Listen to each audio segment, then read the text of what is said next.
Hey everyone, it's Mauricio. This is episode 19 of Ordinary Heroes. I want to start with a small confession. If you ever look closely at my episode list, you might notice something odd. Episode 9 is missing. That episode was about building extra income for families who are struggling financially. It explored digital products, affiliate marketing, and online courses. All things I spent months learning and applying. And here's the truth. I didn't delete it because the ideas were wrong. I deleted it because the framework was incomplete. At the time, I joined a well known program. It taught everything: platforms, content, branding, analytics, email, mindset. It was great. It was expensive and it required a steep learning curve. I spent nearly $2,000 on the course. I posted daily for 90 days, sometimes multiple times a day. I followed the plan exactly and I made zero sales, not one. I gained followers, I burned energy, and I felt more discouraged than when I started. That's when something became clear. The problem wasn't effort, it wasn't discipline, it wasn't motivation, it was structure. I had learned a lot, but I didn't know what to do next. And whenever people felt stuck, the solution was almost always the same: add more calls, more content, more engagement. Miss one session and you fell behind. Miss two and your catching felt overwhelming. Over time, I started noticing patterns I could not ignore: urgency that never really turned off, systems that quietly trained dependence, and progress that felt fragile unless you stayed constantly plugged in. So I walked away. But I didn't walk away empty. After months of learning and applying, I realized something important. A lot of capable people are not failing, they're just buried under too many inputs and no clear way forward. They're still trying, still learning, still showing up, but progress feels fragile. Like if you slow down for a moment, everything might stall. That's why I want to talk about the work that compounds, not as a product, not as a pitch, but as a way of thinking. Here's something I didn't understand for a long time. Sometimes the issue isn't that we're doing the wrong things. It's that we're trying to hold too many right things at once, too many ideas competing for attention, too many voices telling us what matters, too many possible paths, all asking for commitment at the same time. So instead of momentum, you will experience drag. Instead of confidence, we hesitate. Instead of clarity, we feel pressure. And over time, that pressure turns into exhaustion, not because we're weak, but because we're overloaded. I didn't have language for this when it was happening. I just knew something felt off. At the end of 2023, my life entered one of those seasons where everything felt compressed. At the time, my wife and I had three kids, an 8-year old and 4-year old twins. We were already tight financially, already thinking in terms of margins. Then we found out my wife was pregnant, and not just pregnant, pregnant with triplets. There wasn't a gradual adjustment period. There was a single moment where every assumption I had made about time, money, and capacity broke all at once. I wasn't casually stressed. I was carrying responsibility in every direction. Bills I was still resolving, expenses about to multiply, and this quiet question looping in my head: how are we going to make it?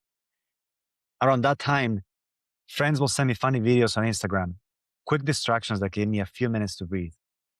When those stopped every now and then, I started scrolling on my own. That's when I noticed something unexpected. People weren't just posting online, they were building products, systems, income streams outside the structure I had always assumed were fixed. I didn't understand the mechanics: algorithm, hooks, trends. It all sounded like noise. But then I heard a story close enough to my world to make me pause, enough progress to make me think, if there's even a chance this works, I can't afford not to try. So I jumped in. The information itself wasn't bad, but the more I learned, the less decisive I became.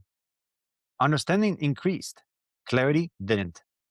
Progress became conditional, not on alignment or direction, but on constant participation. If you stepped away even briefly, momentum faded.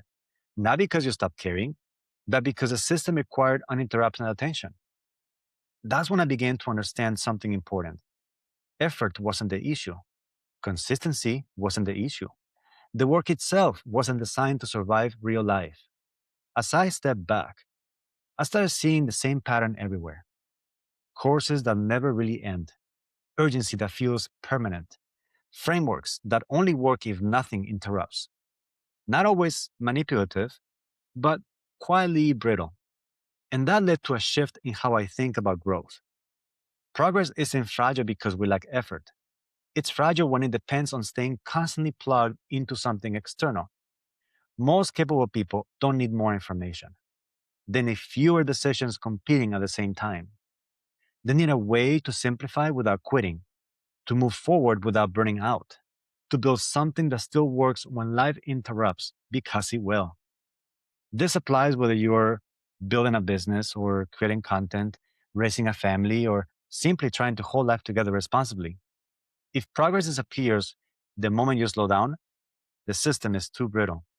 And here's the part I wish someone had told me earlier. When you're overwhelmed, the answer isn't to try harder. It is to choose more carefully. If you're carrying too many ideas, too many goals, too many right paths at once, momentum will always feel fragile. So here's a simple place to start. No tools, no programs, no pressure. Pick one thing that actually matters right now, not five, not three, one. Then decide intentionally to let everything else stay secondary for the next 30 days. Not forever. Not because the other things don't matter, but because progress needs space. For 30 days, let that one thing receive your best attention. Let it be the work you return to when life interrupts. Let it be the thing you protect margin for. That kind of focus doesn't feel dramatic. It feels calm. And that's usually how sustainable momentum starts.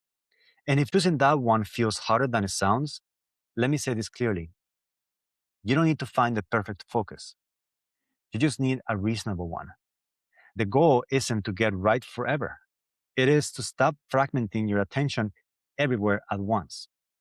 A simple way to choose is to ask yourself, what is the one thing that, if I gave steady attention for the next month, would reduce pressure instead of adding to it? What's the one thing that will make things feel lighter, even if it doesn't solve everything?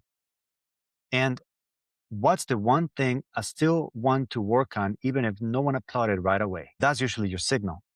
And if you choose something and realize a few weeks in, that's not the right focus, that's not failure, that is feedback. You're allowed to adjust. You are allowed to refine. You are allowed to change direction without shame. Momentum doesn't come from never reevaluating. It comes from staying focused long enough to learn what actually works. I did put together a short free guide that explains this way of thinking more clearly for anyone who wants it. No pressure, no hype. If it will be helpful, you can find it on my website, www.parentpreneurplus.com. It's simply there as a resource, if and when it serves you. And for those of you who want a bit more structure, there's also a one-time masterclass that walks through how to apply this calmly without turning your life into another system. But whether you ever see that or not, I want you to leave with this. Nothing is wrong with you. If you feel scattered, tired, or stuck, it may simply be time to choose what matters most and let the rest wait. Thank you for listening. I'll see you on the next one.